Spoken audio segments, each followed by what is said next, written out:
Hello বন্ধুরা, এর আগের ভিডিওতে দেখিয়েছিলাম মোটোরোলা টিভির আনবক্সিং।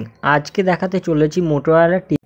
প্রথমে ফোনের সাথে টিভির ইন্টারনেট কানেকশানটা করে নিতে হবে, তারপরে মেল আইডি দিয়ে সাইন ইন করে নিতে হবে। তারপরে চুজ ইওর সাবস্ক্রিপশানে অ্যাপ যেগুলো শো করছে সেগুলো আপনার পছন্দর মতো সিলেক্ট করে কনফার্ম করে ইনস্টল করে নিতে হবে।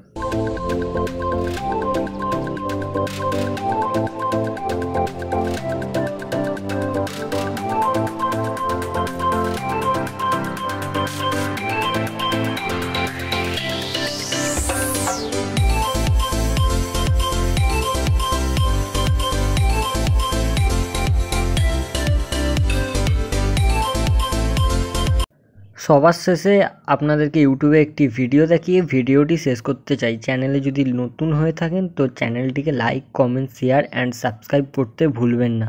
আবার দেখা হবে পরবর্তী কোনো ভিডিওতে।